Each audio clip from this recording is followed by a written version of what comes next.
E o mercado reagiu positivamente ao balanço corporativo da Vivo, você conhece. Os papéis operam em alta nesta terça-feira após terem subido mais de 3% na véspera, quando a empresa divulgou uma alta de 6,5% do lucro do quarto trimestre. Para falar sobre esses números da empresa, eu recebo agora aqui nos nossos estúdios o Christian Gebara, que é CEO da Vivo. Christian, seja muito bem-vindo à nossa programação. Obrigado pela sua participação. Obrigado, Gustavo, pelo convite. Prazer. Vou comentar aqui, Christian, sobre esses resultados. Tem uma série de números aqui na nossa tela, foram resultados muito positivos, impressionaram o mercado. E eu já falo aqui sobre o lucro líquido de 1,88 bilhão de reais no quarto tri, que veio acima do esperado. Christian, esse valor, o que foi determinante para que esse salto de eficiência operacional fosse possível aqui no final do ano? Bom, Gustavo, é uma combinação de vários fatores, né? O nosso número foi acima do consenso, né, e da expectativa do mercado em todas as linhas, começando pela receita, passando pelo EBITDA, da geração de caixa e com finalmente o lucro líquido, né? Então, é uma combinação de fatores, né, que a gente pode entrar em mais detalhe, mas começaria pela receita. A Vivo cresceu receita no quarto trimestre e no ano, né, bem acima da inflação, considerando aí que nós batemos mais de 7% no que seria o crescimento da receita anual. Esse é um reflexo do nosso crescimento em tecnologia em várias frentes, né? A Vivo cresce tanto na mobilidade, que são as receitas que vêm do serviço de celular, como na receita do fixo, que aqui o grande motor é a fibra, e finalmente com os novos negócios, como a gente chama, todos os serviços digitais que fazem parte hoje do portfólio completo da Vivo. Muito bem, já vou puxar este gancho que você me disse sobre tecnologia, porque com frequência você diz que a Vivo não é uma telco, é uma techco agora, né? É uma empresa de tecnologia também. E as receitas aqui dos novos negócios já giram em torno de 12% do total, pelo que eu vejo aqui no documento. Qual que é a meta, Christian, de participação desses serviços digitais para os próximos 3 anos, se a gente puder fazer uma projeção mais sólida aqui da Vivo? A gente tem a perspectiva, né, de que em 2030 isso pode estar próximo a 15% do nosso resultado. A gente não tem um número fixo sobre quanto seria. O importante é que a gente acredita no crescimento em ambos os segmentos, né? Aqui a gente chama de segmento pessoa física, como a gente conhece como B2C, e também da pessoa jurídica, que é o B2B, que são esses serviços, né, que são serviços digitais. Quando a gente fala na pessoa física, nós estamos falando de um serviço de entretenimento, que a gente vende empacotado ou de maneira avulsa com o nosso serviço. Um serviço de saúde, como é o Vale Saúde, que é o serviço que a Vivo oferece, que é telemedicina mais desconto em várias consultas ou laboratórios, hospitais que a Vivo tem parceria, serviços de educação, e na parte de pessoa jurídica são serviços de cloud, de cibersegurança, serviços de IoT. Então, o que a gente tem aqui é que todos os ativos da Vivo, a gente vende conexão e digitalização é o fundamental para que todos esses serviços digitais funcionem, mas principalmente a Vivo é uma empresa capilar.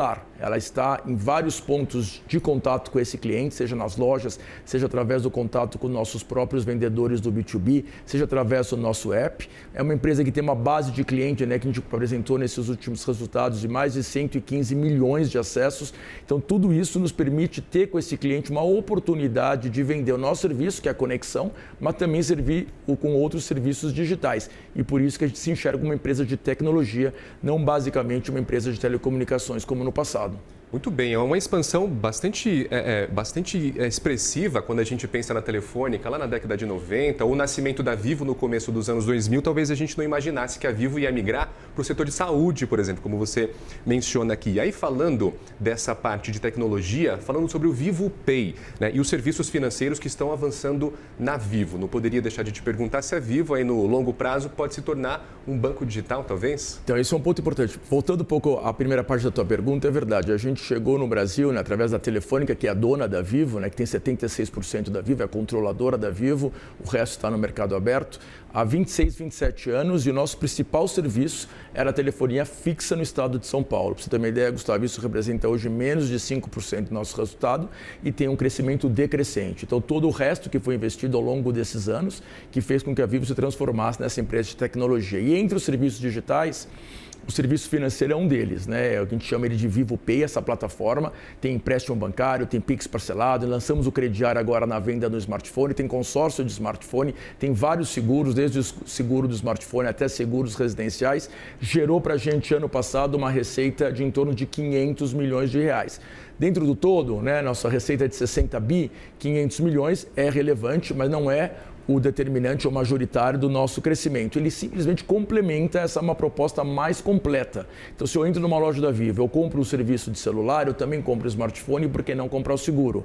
Se eu entro na loja da Vivo e eu quero comprar um smartphone e não tenho, talvez, o crédito ou o saldo no meu cartão de crédito, por que não apostar por um crediário? Ou por que não buscar um consórcio que a Vivo oferece em exclusividade? Então, ele não é a nossa vontade de ser um banco que concorre com outro banco, ele é apenas mais um serviço para complementar essa oferta que a gente enxerga de ecossistema digital em torno de todos os quesitos e atributos que fazem a nossa oferta muito mais atrativa para o nosso cliente. Excelente. Claro que toda essa estratégia, essa mudança de ecossistema, essa expansão tecnológica contribui para que a Vivo supere o valor de mercado da matriz. Ela agora é uma empresa mais valiosa em termos de mercado do que a matriz espanhola. Eu queria te perguntar como que isso muda estrategicamente, como que isso muda o peso da autonomia nas decisões estratégicas da Vivo ou da Telefônica, tanto a nível global como aqui no Grupo Telefônica da América Latina, Cristian. Então, a Telefônica Brasil junto com a Espanha, né, os dois motores de crescimento hoje do Grupo Telefônica no mundo.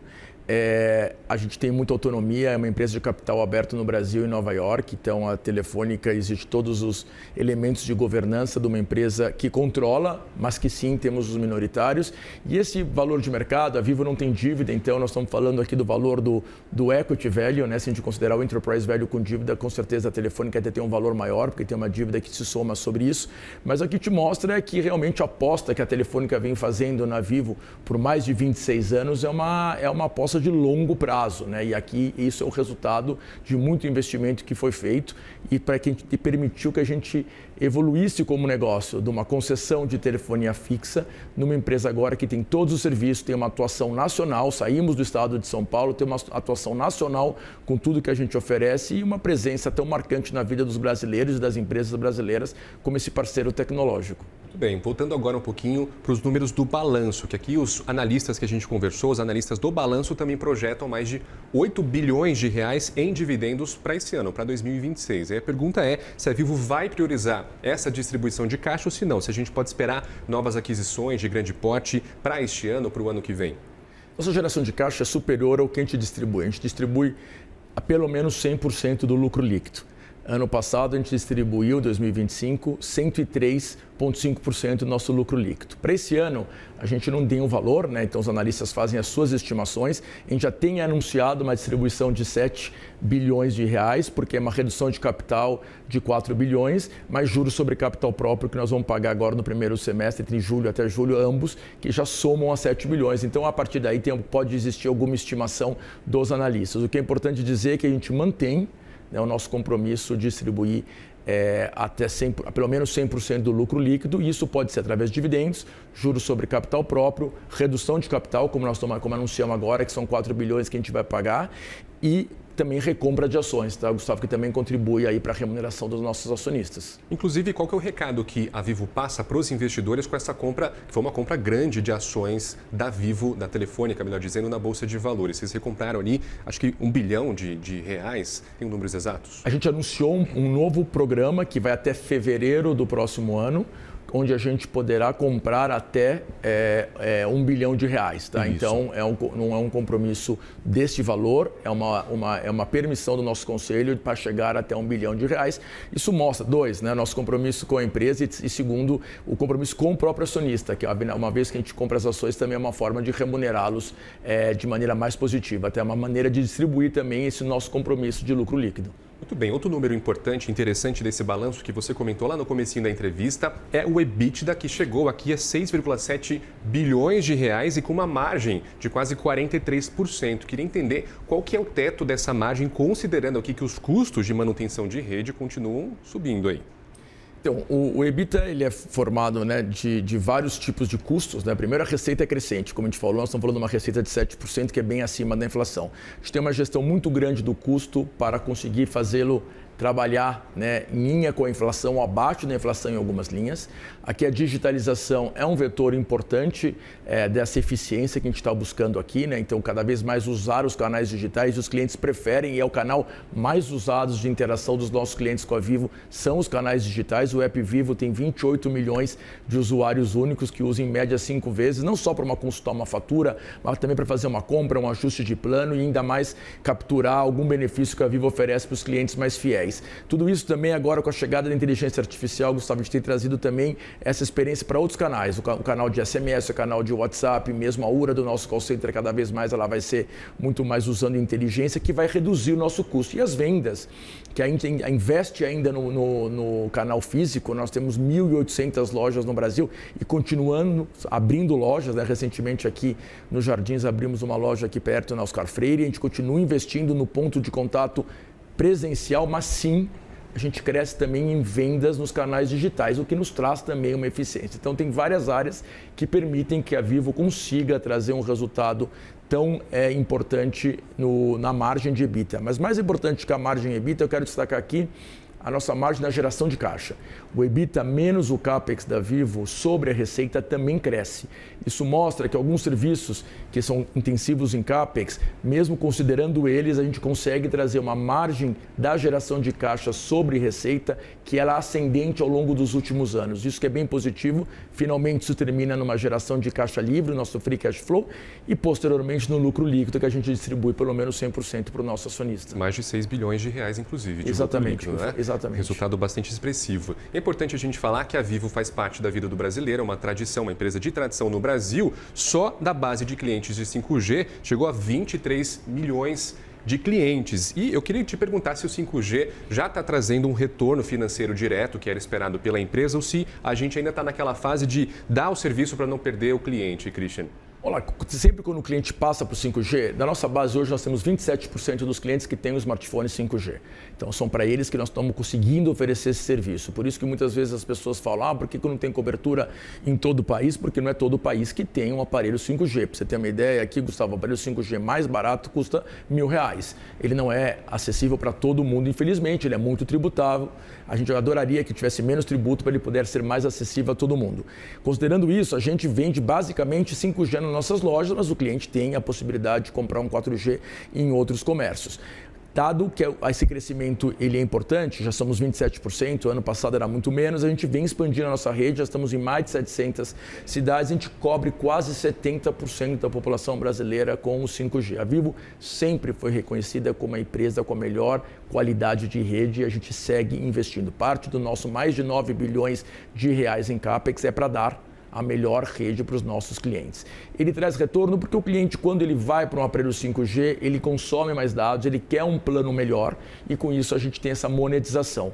Tem o mundo de IoT, da inteligência das coisas, que o 5G é o grande viabilizador pela latência que ele tem, que é quase mínima e por isso podemos ter vários serviços. Agora a gente fez, inclusive, a gente assinou com a Sabesp o maior projeto de IoT do mundo, foi considerado, que a gente vai pôr 4,4 milhões de hidrômetros em São Paulo, São José dos Campos, já começamos a colocar esse ano, que vai permitir a medição, o controle do consumo e com certeza também tem um impacto em sustentabilidade, onde a Vivo também se destaca como empresa número 1, segundo a B3, em vários anos consecutivos como a empresa mais sustentável do Brasil. E nem a Sabesp escapou dos tentáculos da Vivo que está se expandindo para vários setores. É uma parceria e a gente gosta muito de expandir. As grandes empresas desse país são nossos clientes, mas também nós somos a empresa da pequena empresa. Então, para quem está começando aí um negócio, conte com a Vivo desde o começo, que a gente tem ofertas também dirigidas a esse pequeno empreendedor. Muito bem, meu caro, vou encaminhando a nossa conversa para o final, mas antes eu queria entender de você o cenário econômico que o Brasil vive hoje, que, claro, vai afetar os negócios da Vivo e de qualquer outra empresa grande ou menor ainda. Nós vivemos uma época com a menor taxa de juros em 20 anos, 15%. A projeção é que o ciclo de corte de juros se inicie na próxima reunião, como foi dado pelo guidance do Copom. Queria entender como isso afeta as projeções da Vivo, essa taxa de juros mais elevada e talvez, eventualmente, outros desafios que tem pela frente que a gente precisa derrubar. A evolução da economia sempre afeta diretamente a Vivo, não necessariamente o nosso negócio como uma empresa, por exemplo, que tem a dívida. A Vivo hoje tem caixa positiva, nós não temos dívida. Então, não é que o custo de dívida pela taxa de juros tão elevada impacta diretamente a Vivo. Mas a Vivo tem 60 milhões de clientes. São 58 milhões de clientes pessoa física e quase 2 milhões de clientes pessoas jurídicas. Então, 40% da população brasileira é cliente da Vivo e as empresas, nosso market share é ainda maior. Então, tudo que impacte o consumo, o poder de consumo da pessoa física ou da empresa tem um impacto direto ao nosso negócio. O que a gente tem observado, Gustavo, e isso a gente observa com maneira muito mais relevante depois da pandemia, o nosso serviço se tornou essencial. inclusive uma empresa que precisa melhorar a sua eficiência, procura digitalização e procura a Vivo como parceira tecnológica para levar a digitalização. As pessoas, quando elas estão em casa e precisam estudar, elas procuram a Vivo para ter melhor conexão. Quando a pessoa está procurando um emprego, ela também precisa da Vivo. Quando ela procura entretenimento, talvez um entretenimento mais barato, ela também procura a Vivo porque a gente viabiliza. Então, cada vez mais nós somos muito na cadeia de essencialidade, junto falamos da Sabesp, da água, da eletricidade, estamos nós, né, com a digitalização. Então, mesmo com alguns movimentos da economia, a nossa perspectiva é muito otimista, porque a gente tem investido, a gente não deixou de investir mesmo nos momentos mais duros econômicos ou inclusive quando tivemos fatores exógenos como pode ter sido o Covid, a Vivo continua investindo nos últimos anos uma média de 9 bilhões de reais, ao longo da história no Brasil mais de 500 bilhões de reais, então mesmo nesses momentos talvez um pouco mais adversos que possa existir na economia, a nossa aposta pelo Brasil é muito forte e por isso, sendo líder, tenho certeza que vamos capturar ainda mais os benefícios dessa liderança. Claro, e nós aqui do CNN Money, claro, vamos continuar acompanhando as conquistas, os desafios da Vivo ao longo da sua trajetória. Christian, antes de encerrar a nossa conversa, eu não poderia deixar de agradecer a nossa produção aqui, o Matheus Oliveira, que estava te acompanhando até a maquiagem, depois até o estúdio. É ele que viabiliza todas essas conversas com pessoas importantes, empresas importantes que a gente traz aqui para o CNN Money. E foi um prazer, eu conversei aqui com o Christian Gebara, que é CEO, presidente da Vivo, detalhou, tivemos uma conversa franca sobre o balanço corporativos e coisas más. Christian, muito obrigado pela sua participação. Seja sempre bem-vindo aqui à nossa casa. Muito obrigado, Gustavo. Foi um prazer estar aqui com vocês. O prazer é nosso.